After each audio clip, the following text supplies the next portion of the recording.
On today's show, I'm breaking down the 5 things that actually went right for the Rangers in 2024. All that and more on this episode of Locked On Rangers. Let's get into it.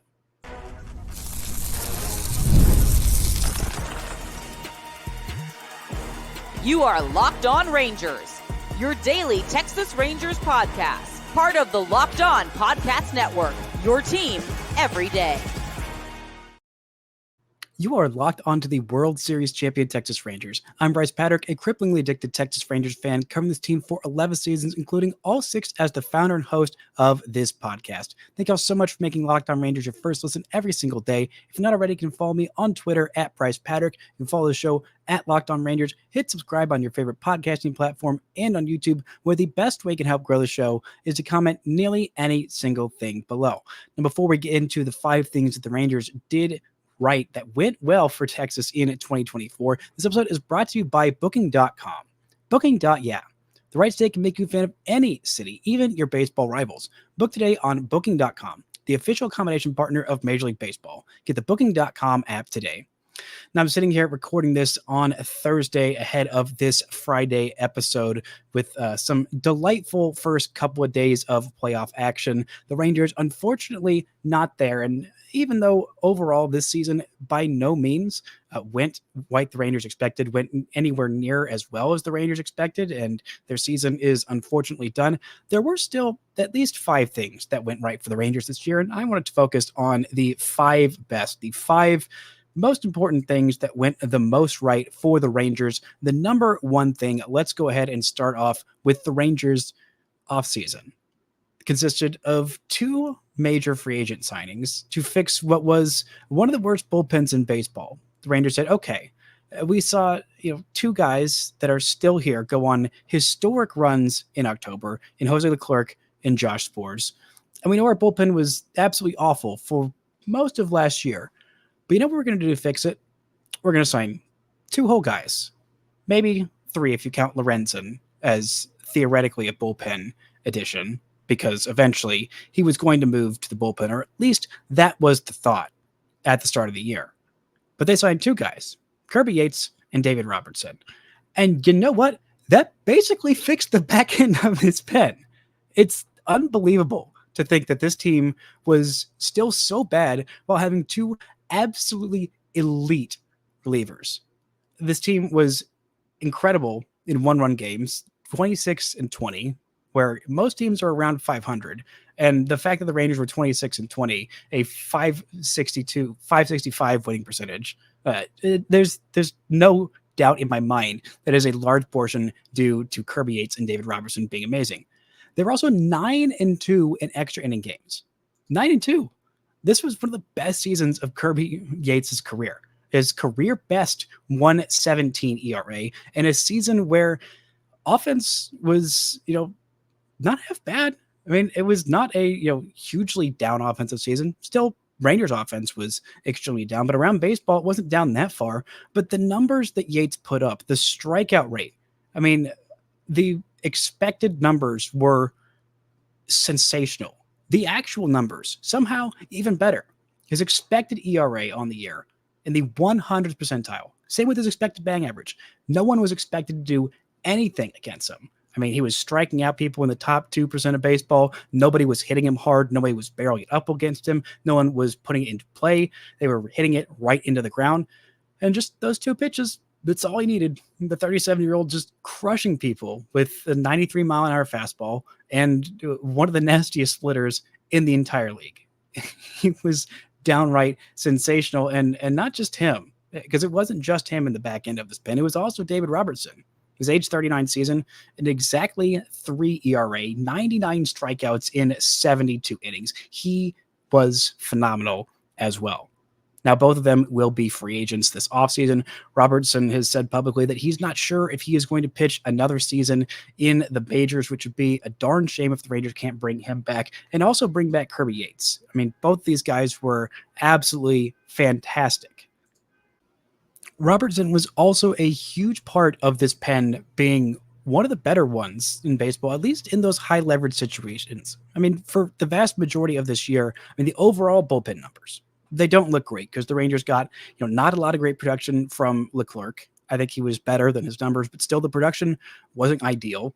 Jacob Latz had some moments, but the rest of the guys that were out there, I mean, Chafin was not good. Festa was fine for what they expected. Pennington performed better than expected. They got barely anything out of Josh Spores this year. Brock Burke was bad. I mean, you look at the rest of the high leverage guys that were used in this bullpen.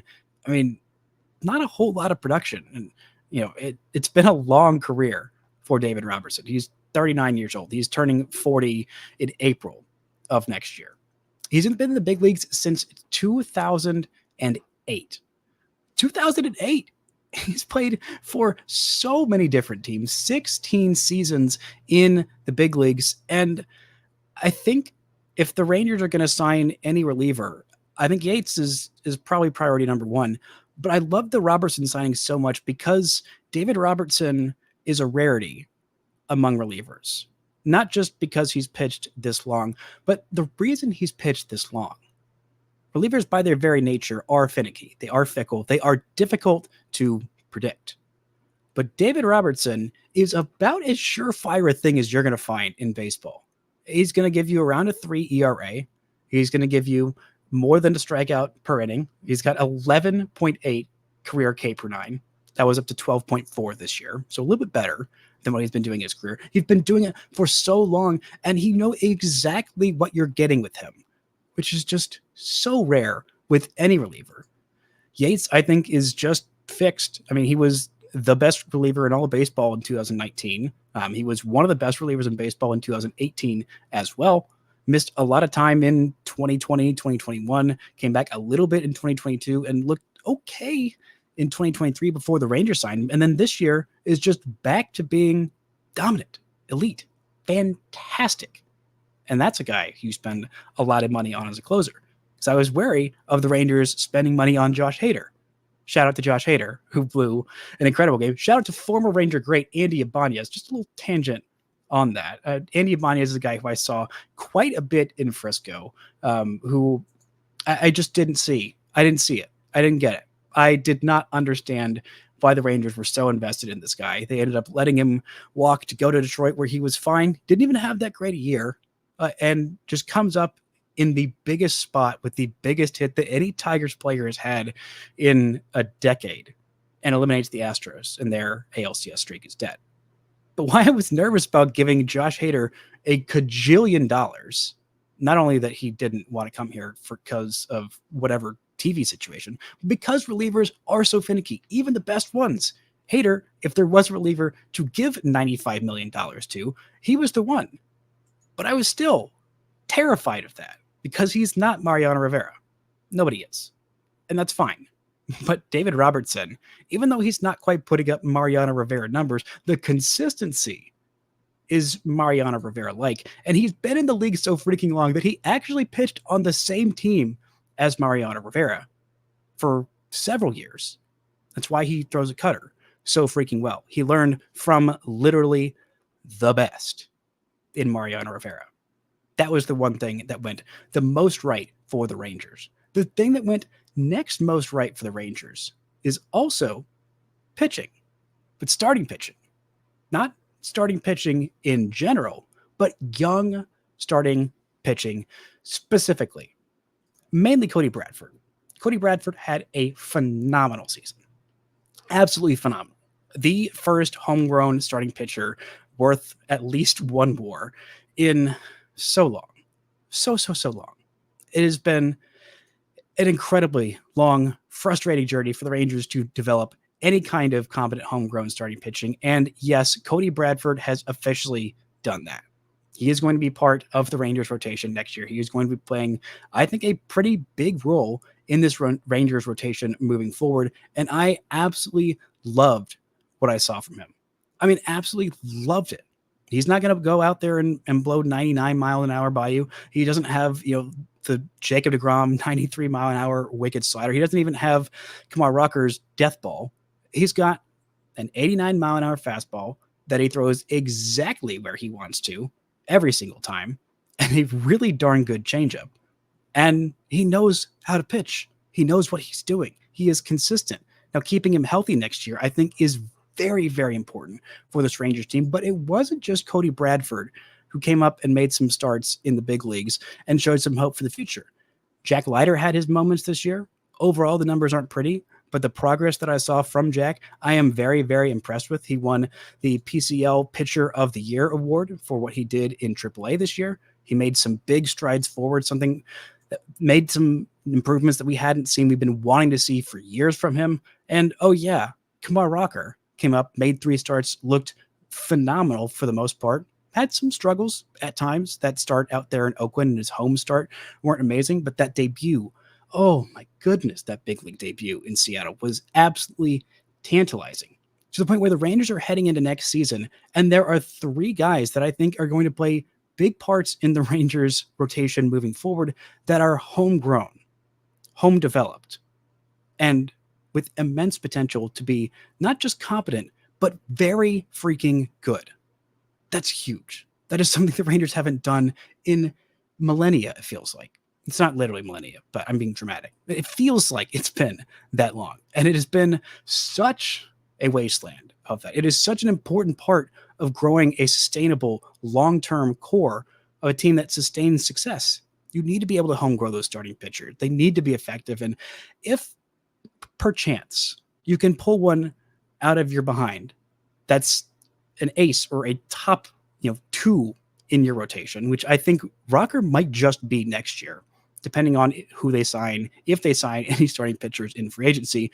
Rocker right now is looking like he might be the Rangers' second best pitcher in the rotation next year, behind only Jacob freaking deGrom. The massive, massive improvements from Rocker, the solid improvements from Leiter, and the monumental step forward from Cody Bradford. It's a huge, huge thing that went right for the Rangers in 2024. Coming up, we'll talk about some hitters who had breakout seasons, even though the offense wasn't exactly what the Rangers were hoping for. These 3 guys I'm about to talk about really give you a lot of hope for the future moving forward. Talk about that right after this word from our sponsors.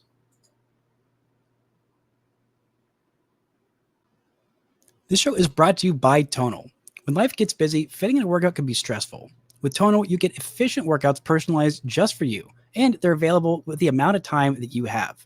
TonaI is the world's smartest and most effective strength training system that helps get you stronger. Powered by AI, TonaI learns with every rep so it can deliver workouts personalized just for you. TonaI learns from your movement and provides suggested weight recommendations for every move with detailed progress reports. They even create individualized programs that work out suggestions or recommendations based on your individual goals. It's like having a personal trainer at home with you, as TonaI will optimize every workout just for you. From professionals, athletes, to moms of 3, TonaI is trusted by thousands who have become their strongest. Right now, TonaI is offering our listeners $200 off your TonaI purchase with promo code LOCKEDONMLB. That's TonaI.com and use promo code LOCKEDONMLB for $200 off your purchase. That's TonaI.com, promo code LOCKEDONMLB for $200 off. Shout out to the Everydays for making Locked On Rangers your first listen every single day. We'll be back on Monday talking more about this season. But the number 3 thing that went right for the Texas Rangers in 2024, that's right, it was Wyatt Langford. Not just what he did offensively, but the growth that he showed defensively, the way he ended this season, how he got better throughout the season was phenomenal. There were huge, huge expectations put on him. And I talked about it in yesterday's show of saying one of the things that went wrong for the Rangers is relying too heavily on the rookies. And I stand by that. Sounds a little controversial. Sounds like a little flip-floppy of saying he was the thing that went right for the Rangers, but they failed because they relied too much on him. And that's both of those things can be true at the same time. I also said relying on rookies, so including Evan Carter in that, relying on both these guys to be such a major part of this offense, and injuries and ineffectiveness derailed Evan Carter's season, hoping that he can come back and be healthy next year with his back. But Wyatt Langford was an unmitigated, massive success for the Rangers this year. The defensive value, the way that he went from being thought of as a DH only to not just an okay defender in left field, but a very good one and a competent defensive center fielder as well, was insane. Truly insane, the level of, how much better he got throughout the year. The adjustments that he made. There were some concerns from me early on, although I think me being concerned about a kid who was drafted less than a year ago, struggling in his first month of Major League Baseball, that's a normal thing. That is a very expected thing. And shout out to the Tigers fans on Twitter who are trying to declare the 2023 draft pick a bust because they are still mad that they didn't draft Wyatt Langford. I said yesterday on Twitter that the Tigers sweeping the Astros was the nicest thing they've done for the Rangers since they drafted Max Clark instead of Wyatt Langford in that 2023 draft. And I stand by it. A little mean, a little unnecessary on my part, but just felt like being a smidge petty. Wyatt Langford winning not only the AL Rookie of the Month, but the AL Player of the Month in September with an OPS 4 points shy of 1,000 in that month, the longest season of his career. Longest season of his career, and at the very end of it was when he was playing his best baseball. Doubled his home run total for the season in a month. In a month. This kid is electric. I was a little worried early on. It was taking him some time to develop game plans against the hitters. It felt like he was against Major League pitching. It felt like he was being a little bit too passive, a little bit too, he knows the strike zone incredibly well. He's got great bat speed. And when you make great swing decisions, when you recognize pitches, when you have a good plan of attack, you know when pitches are on the corners and out of the strike zone, and you know when to swing and when not to. Even if the umpires sometimes don't know the strike zone nearly as well as you, that's usually a good plan of attack. But at times it felt like he was being too passive, like he didn't really have a plan out there. Like he was just kind of trying to see what was going on with these pitchers. He would occasionally jump on mistakes, but didn't look like he had, a game plan of this is what I'm looking for. I want to attack this kind of pitch. Is just, okay, let me wait for a pitcher that's on the ropes and go take advantage. And, that's fine for your first couple of months of the big leagues. And he struggled even after he came back from that hamstring injury. He won AL Rookie of the Month in June. He looked phenomenal there. He had so many big moments all season, but in July and August, he struggled. He talked about it towards the end of August, saying, yeah, this is not the season I expected from myself, which was insane because he was already putting up a pretty good season at that point. Not phenomenal, probably not going to win AL Rookie of the Year, even though he is the leader in Baseball Reference WAR among American League rookies at 3.9. He had basically a 4-win season. He was sitting at around a win and a half, I think, heading into that final month. So it looks like a 2.5 WAR month where he was the AL Player of the Month, is sealing up what is a very, very nice rookie season, and moving forward projects to be not only a decent player, but star potential in year 2. He might be the Rangers' everyday center fielder next year. And the things that he did really, really well this year in leverage spots with runners in scoring position, he was phenomenal. He's top 25 in runs batted in as a rookie. Also, not only just the glove, the read's getting better, the elite speed, top 2% of baseball in terms of his sprint speed. I did not realize he was that fast until he got to the big leagues. We started tracking and saying, oh, this kid's not just incredibly strong, but he's freaky fast. But the arm strength too.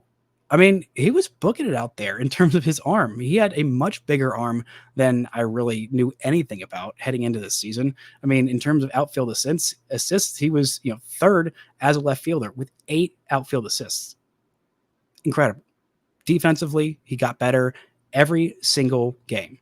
He's playing phenomenally in center field. He crushed lefties as well. Just absolutely dominated lefties, which is going to be an important part of this team moving forward. The Rangers have a lot of lefties in their lineup, a lot of switch hitters, a lot of guys who don't hit lefties particularly well. This year, he had a 702 OPS against right-handed pitching in 443 at-bats versus lefties in about a quarter of those at-bats, an 896 OPS, nearly 200 points higher. 7 homers in 114 plate appearances against lefties and 9 homers in 440 against righties. This is going to be one of the Rangers' 2 lefty mashers next year. Hopefully, Josh Young is fully healthy all season long. Whatever's been bugging him with the inflammation, what's been going on with this broken wrist that ended his season a bit prematurely, trying to get all of that under control. Those 2 hitting lefties is going to be a huge part of this offense moving forward. I mean, defensively, the outfield next year, I'm thinking is probably going to be either Wyatt or Evan in center field, whichever one of them is not in center is going to be in left, and then Adolis in right field. And I'm thinking of the outfield of the future, thinking more of like 2026, not 2025, because this would be insane. But for years and years to come, having an outfield of maybe Wyatt Langford in center field, Evan Carter in left, and Sebastian Walcott in right. Oh my goodness, the potential of what that could be is driving me insane in the best way. But what Wyatt Langford did all throughout this year, getting better and better and better and better, it is an unmitigated, massive success. Hoping that Evan Carter can come back next year and have these two in the outfield for years and years to come. I mean, being potential superstars, potential multi-time all-stars. Heck, I don't want to put ceilings on what these guys can do. With Wyatt Langford, I haven't seen potential like this in a Rangers prospect ever. Literally ever. Higher potential than Jurickson Profar ever had, higher potential than any of those many hype prospects that they had back in 2015, 16, 14, around then, with the triumvirate of Joey Gallo and Lewis Brinson and Nomar Mazara, also Jorge Alfaro. I mean, those guys had incredibly high ceilings of multi-time all-stars, but Wyatt's is even higher. I mean, he is just crushing all of his competition at the end of this year, how much he got better, and having a full offseason, knowing what the deal is, what it takes to be a major leaguer, what kind of the routines and everything looks like. Heck, just his first full season as a pro in general. He had 40-something games as a pro at all last year after he got drafted. Then he comes into this season and struggles a bit, but has so many memorable moments. I mean, writing all of them down, going back and watching all of them. I mean, the walk-off grand slam, the other grand slam he had, the other 2 walk-off hits that he had, hitting for the cycle on Sunday Night Baseball, his first ever home run being an inside the park home run. Heck, he didn't hit his first over the fence home run until June 18th. June 18th. It took this guy a while to get going, but he has had so many special moments, and what he's done on the base pass is also so much fun. I think what really, let me know of how special, how fearless, how aggressive this kid was going to be was that stands out to me when I look back on the season as a whole. It's not any of those big moments where he won a game or, not only that, but with his bat, with his legs, with his glove, occasionally with that home run robbery to end a game against the Yankees.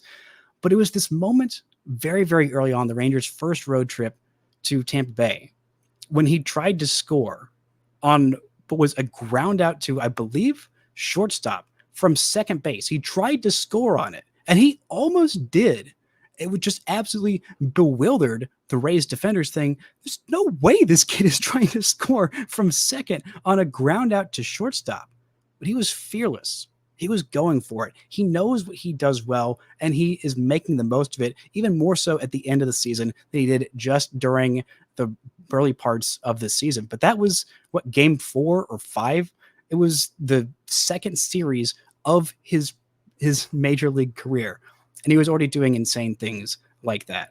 The confidence that he has, the way that he gets better every single day, it leaves me speechless for what we could be seeing next year, and incredibly optimistic. One of the things that went very much right this season. Coming up, we're talking about 2 more hitters, a couple of infielders who really carried this Rangers offense at times when things were not looking good.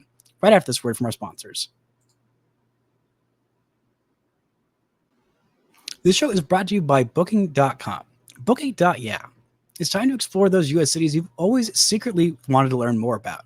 With hotels, bed and breakfast, vacation rentals, resorts, and so much more on Booking.com, you might just find your perfect stay, even in your baseball rival city during this postseason. With Booking.com's wide variety of choices across the U.S., you can go incognito to all your baseball rival cities. Unfortunately, if you're trying to go see some postseason games, there will not be any in the state of Texas anymore after this first round. But Booking.com delivers exactly the right stay, U.S. stay, just for you. Whether you're wanting to go see some baseball games, see some football games, no matter where you're wanting to go, Booking.com is the best way to find all your accommodation needs, from hotels to overlook stadiums to family-friendly resorts to cute bed and breakfast stays. Booking.com has so many choices across the U.S. The right stay can make you a fan of any U.S. city, even your baseball rivals. Booking.com. Booking.yeah. Now, the number 4 thing that went right for the Rangers in the year 2024 is, of course, can't believe I've gotten this far without mentioning Josh freaking Smith. Josh Smith went very right for the Rangers this year. Josh Smith got a lot more playing time than I think anyone anticipated heading into the season. And in the first half, when this offense was sputtering, when this team was still having postseason aspirations, when they were still clawing and scratching for every single win to try and stay in it, while all the guys who were on the IL were waiting to come back. They were waiting for Max Scherzer, for Jacob deGrom, for Tyler Mahle, heck, for even Josh Young to get back. Josh Smith stepped up in a huge way in this first half. He had a 861 OPS heading into this All-Star break, hitting 293 on base of 392 and slugging 469, 10 home runs in nearly 350 plate appearances. This was an All-Star. He should have been an All-Star. Defensively, what he did at third base and at times at shortstop and at times in left field, right field. I don't think he played center field at all this year. No, he didn't. Just short, second, left, right, third. Incredible. He also DH'd a little bit this year. But even though the second half really did not go well for him, I mean, it was a nearly 200-point difference in his OPS before the All-Star break and after it. An 861 OPS before the All-Star break and a 565 OPS in the second half.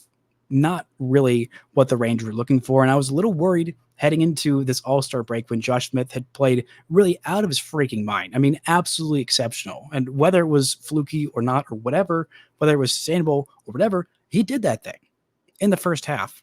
And he was a huge part of why the Rangers were even still in it at the All-Star break and where they were even in a position to even consider being buyers at the trade deadline.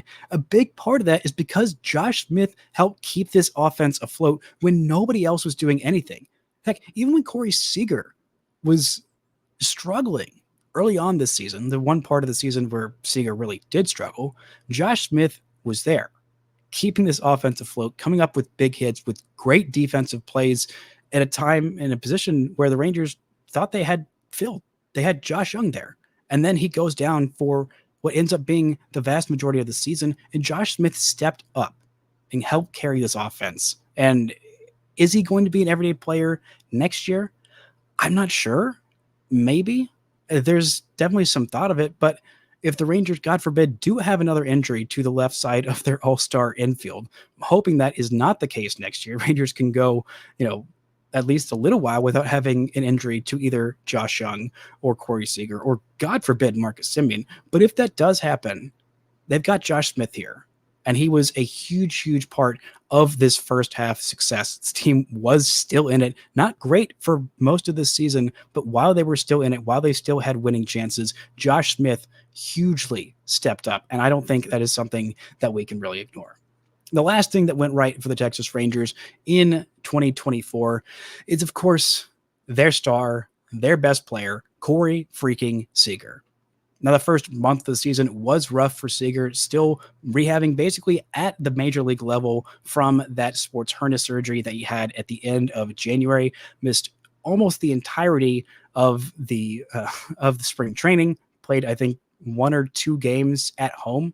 I think he might have played 1 game actually in Arizona, but very, very little ramp up to the season. And it kind of showed in that first month of the season. In April and March, he had a 631 OPS, comes back in May and says, okay, I'm back. I'm still Corey Seager. Hits 11 home runs in that month of May. And from that point on, he was basically just Corey Seager for the whole rest of this season. He had another 11 home run month in the month of August, a 975 OPS in that month, where the Rangers were clawing and scratching for every single run they could get. Corey Seager was stepping up again in another August where the Rangers offense struggled. And seeing what he did, I mean, the second half, a 924 OPS in 40 games, ends the season a bit prematurely, having to have another surgery on the other hip for that hip flexor, or the sports hernia surgery for the injury with the hip flexor. Hopefully having an actual fully healthy offseason where he can rehab and get to spring training, have a normal spring training and come back and be a star. I mean, his overall numbers, even though they were down significantly from what he did last year, still a 5 WAR season from Corey Seager in 123 games.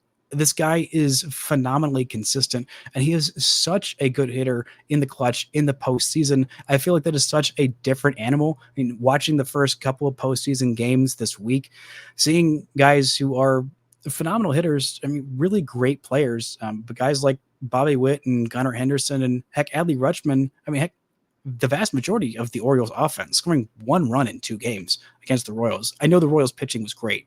I know it was great, but still seeing those guys and how they weren't able to come up in the clutch, and remembering what Corey Seager did all last postseason, all of this talk of, clearly Corey Seager is like the 5th or 6th or 7th best shortstop in Major League Baseball, forgetting how important it is, how rare it is, how different an animal it is to be a pretty good hitter in the regular season versus an elite, game-changing, franchise-changing, World Series-changing level of hitter in the postseason. That's what Corey Seager freaking is. And he was phenomenal again this year. Wish he could have been a little bit healthier, with which that the rest of this Rangers offense was clicking on the level of Corey Seager all season. Had that been the case, maybe this team wouldn't be sitting on their couches in October. Alas, that is the case. But hey, even though it was a frustrating season, there were at least these 5 things that did go right for the Rangers in 2024. That's going to do it for today's show, for this week's shows. Thank y'all so much for listening and subscribing. And until next time, don't forget to enjoy World Series champion Texas Rangers baseball.